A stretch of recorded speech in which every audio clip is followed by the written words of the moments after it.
What's up, guys? Welcome back to That Chick Angel TV. I'm Angel, also known as That Chick, and today is another Angel's Angle. I just got out of the gym and I have not eaten, so I made myself a little vegetable omelet and some hot sauce on it. It's got a tomato, broccoli, spinach, what is that, garlic, because garlic is my jam, and then the eggs. Today, I thought I'd get a little more transparent, a little more real with you guys.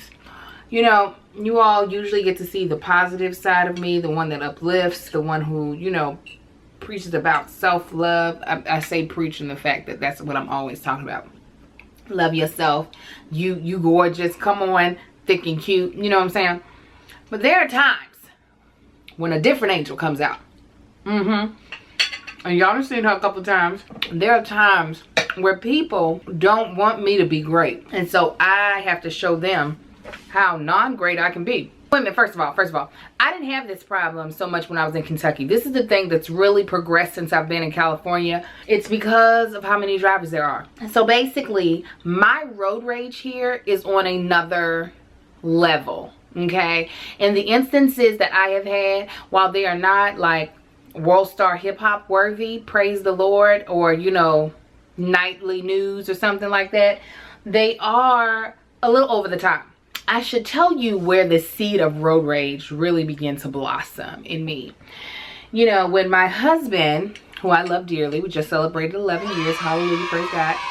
When my husband moved out here, he was my fiance at the time, we were driving down a major street. We were driving down Sepulveda Boulevard, which is a major street through most of Los Angeles and definitely a major street in the valley. There was a car, old red pickup truck, two white dudes in it.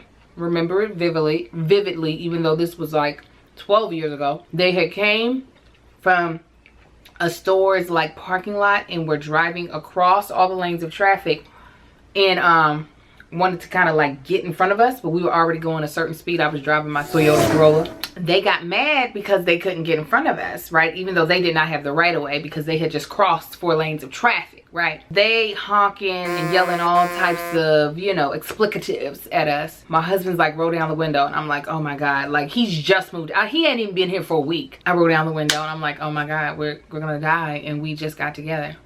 This man reaches into my car console, grabs a handful of change and throws it at these men, all up in the face of the passenger. He's just being hit with all type of, you better bring back my change, you know, mama change money is what he, pop.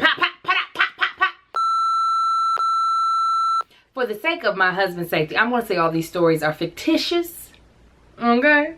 They're fictitious. Anyways, I was like, oh my God, did my husband just hum money at them? Not just throw, he hummed it at him. You know, that old school word meaning with a lot of force and power. Impact of the coin, okay? The change, okay? There was about this man took about $1.52 to the teeth, okay? And I was just like, oh my God, this is who I'm gonna marry. And I was a little nervous, but also turned on at the same time because it was just so ingenious to me, even though it was so out of pocket. You know, that's where it all stemmed from, because I was just like, oh, there's a whole nother level to this. Like, it doesn't have to be like to one of my other sisters' levels where she's always ready to, you know, bust out that lead. And I'm like, I don't want to be there, you know what I'm saying, just because I'm angry at some sort of, you know, car maneuver you done made. But throwing pennies, that don't seem as bad, you know what I'm saying? I'll skip this one occasion where I did do that to this woman because she was so wrong, but her window wasn't down. It just messed up her paint job on her car.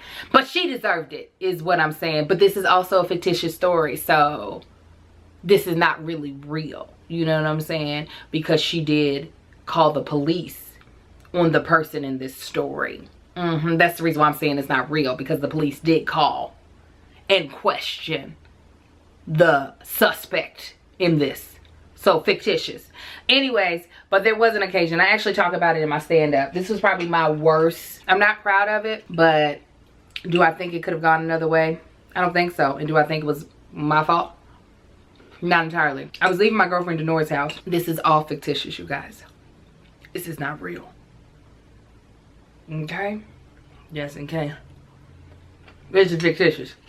I was leaving my girlfriend Denora's house and pulling onto a main street. Come to a red light, I hear this woman slamming on her brakes behind me. I don't know it's a woman at the time, but I hear a car slamming on his brakes. So when I hear it, because I'm like, is this car about to hit me? I'm looking in my rear view mirror.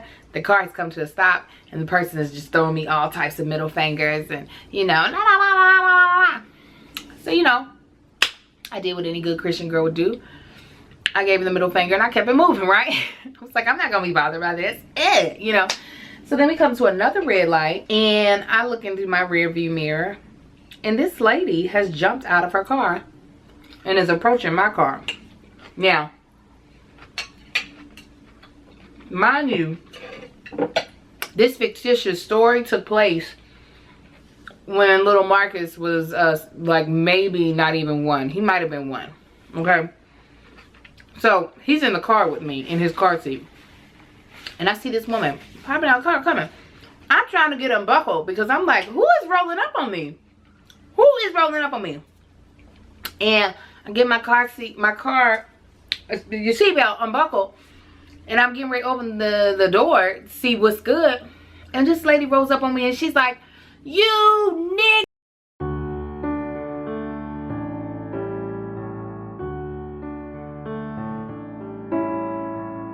Y'all, I mean, she's the hard R, okay? And I was like, oh. She wants some today, because my schedule is clear. The calendar is clear. So I got time. I got time for you, okay? So I pop out of the car, and I'm like, who are you rolling up on? Because that was really the problem. I didn't really care that she called me the N-word. It's just like, whatever. Like, come on, out of the 1950s, ho. You can come up with something else. And then like that she rolled up on me, and I got my baby in the car. What? So I go to back her up off of my car, and I push her by her shoulders, right? I should probably mention that this lady was probably 60 some years old, maybe even in her 70s. She was old. She was frisky. The was frisky to jump out of the car with me, okay? She still got a lot of life. So I shove her, and I underestimated how much she weighed, because when I shoved her in this fictitious story, her entire body goes flying through the air and hits the asphalt beneath her a whole lane over, because we're in the turning lane, right? We're about to turn left in this fictitious story. So when I push her, she's now in the lanes of oncoming traffic. Luckily there were no cars coming, but instantly I felt bad because my objective was not to push her over, it was to push her away. And she did. She went up in a way. I'm like, get up, get your white tail up, because she was an old white lady too. And she's on the ground like, ah! Like, you know, she wasn't expecting all this, but she shouldn't jump out the car on folks. I am not crazy. What I did do is I go over and I pick her up off the ground. I'm like, get up off the ground, get in your car, right? I'm cussing at her now, because now not only have you pissed me off because you done walked up on me, you done pissed me off because I didn't accidentally hurt you, and now you done ruin up my whole psyche, because I'm not here to try to hurt elderly people. That's not what I'm here to do. But you're also not gonna punk me either, right? So I help her up, right? And what does she do? Instead of getting in her car, she goes to the car behind her car and was like, did you see what she did to me? Did you see? And I'm like, you gotta be kidding me. You think that you gonna roll up on me, call me the N-word with my baby in the car, and you were expecting for what to happen? What were you expecting to happen? For me to be like, oh my God, you were right. I am the N-word with the hard R. God bless you for letting me know that. No, you should have thought at least that you were gonna get slapped in the face, and that would have been way more disrespectful. And I wasn't trying to disrespect her like that. I was, in this fictitious story, I was trying to just get her up off of me because she was up on my car. And so I'm just looking at her like, you're crazy. Well, this dude that was in the lane beside me going in the same direction, but he wasn't gonna turn, he looks at me, he's like, sis, get in your car and roll out. When I tell you, I have never peeled off the scene in a fictitious story as fast as I did that day. Oh my God, my heart was racing. My heart was pounding. And I called my husband. That was the first person I called. I called my agent too, because I was like, he is never gonna believe this story. My agent be loving my crazy stories. But I called my husband and I was like, in this fictitious story. And I told him this fictitious story. And he was like, why the hell you help her up off the ground? You should have busted that lady in her face.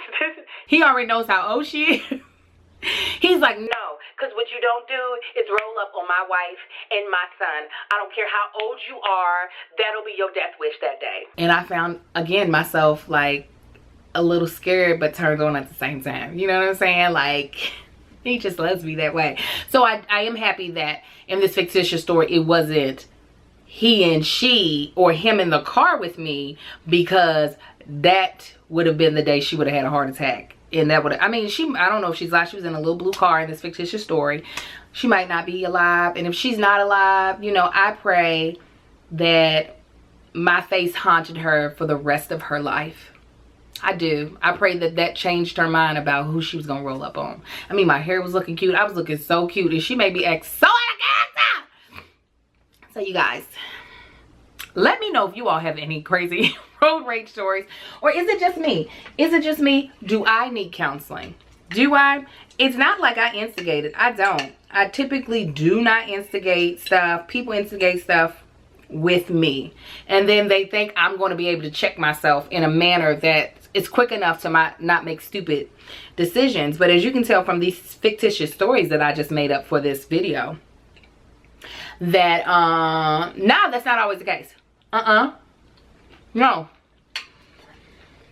So you guys, let me know in the comments below. Have you ever had to pop off more than what you should have due to road rage? Or is the fictitious me in these fictitious stories the only one? And my husband in these fictitious stories? Let me know in the comments below.